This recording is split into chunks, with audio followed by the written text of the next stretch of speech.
முதல் வாசகம் திருத்தூதர் பணி அதிகாரம் 6 திருவசனங்கள் 8 முதல் 15 வரை.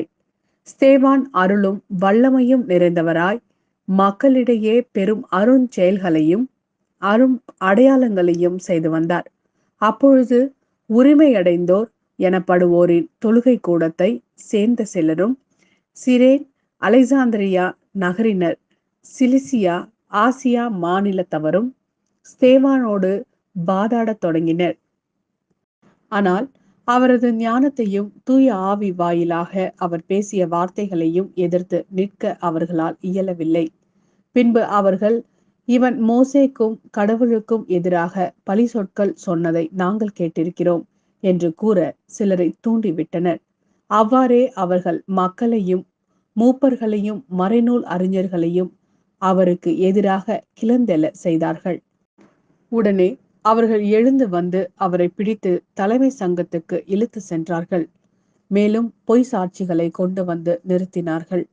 அவர்கள், இந்த மனிதன் இத்தூய இடத்தையும் திருச்சட்டத்தையும் எதிர்த்து ஓயாமல் பேசி வருகிறான் என்று கூறினார்கள். மேலும் அவர்கள், நசரேயராகிய இயேசு இந்த இடத்தை அழித்து விடுவார் என்றும் மோசே நமக்கு கொடுத்திருக்கிற முறைமைகளை மாற்றிவிடுவார் என்றும் இவன் கூற கேட்டோம் என்றார்கள். தலைமை சங்கத்தில் அமர்ந்திருந்த அனைவரும் அவரை ஊற்று பார்த்தபோது அவரது முகம் வானதூதரின் முகம் போல் இருக்க கண்டனர். இது ஆண்டவரின் அருள்வாக்கு. இறைவா, உமக்கு நன்றி. யோவான் எழுதிய நற்செய்தி அதிகாரம் 6 திருவசனங்கள் 22 முதல் 29 வரை. சீடர்கள் புறப்பட்ட கரையிலேயே மறுநாளும் மக்கள் கூட்டமாய் நின்று கொண்டிருந்தார்கள். முந்தின நாள் ஒரு படகை தவிர வேறு படகு எதுவும் அங்கு இல்லை என்பதையும், அதில் இயேசுவின் சீடர்கள் மட்டும் போனார்களே அன்றி இயேசு அவர்களோடு அப்படகில் ஏறவில்லை என்பதையும் அவர்கள் கண்கூடாக பார்த்திருந்தார்கள். அப்போது ஆண்டவர் கடவுளுக்கு நன்றி செலுத்தி கொடுத்த உணவை மக்கள் உண்ட இடத்திற்கு அருகில் திபேரியாவிலிருந்து படகுகள் வந்து சேர்ந்தன. இயேசுவும் அவருடைய சீடரும் அங்கு இல்லை என்பதை கண்ட மக்கள் கூட்டமாய் அப்படகுகளில் ஏறி இயேசுவை தேடி கபர்நாமுக்கு சென்றனர்.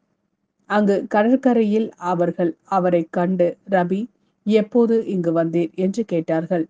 இயேசு மறுமொழியாக, நீங்கள் அரும் அடையாளங்களையும் கண்டதால் அல்ல, மாறாக அப்பங்களை வயிறார உண்டதால் தான் என்னை தேடுகிறீர்கள் என உறுதியாக உங்களுக்கு சொல்கிறேன். அழிந்து போகும் உணவுக்காக உழைக்க வேண்டாம், நிலைவாழ்வு தரும் அழியாத உணவுக்காகவே உழையுங்கள்.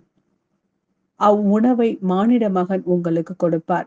ஏனெனில் தந்தையாகிய கடவுள் அவருக்கே தம் அதிகாரத்தை அளித்துள்ளார் என்றார். அவர்கள் அவரை நோக்கி, எங்கள் செயல்கள் கடவுளுக்கு ஏற்றவையாக இருப்பதற்கு நாங்கள் என்ன செய்ய வேண்டும் என்று கேட்டார்கள். இயேசு அவர்களை பார்த்து, கடவுள் அனுப்பியவரை நம்புவதே கடவுளுக்கேற்ற செயல் என்றார்.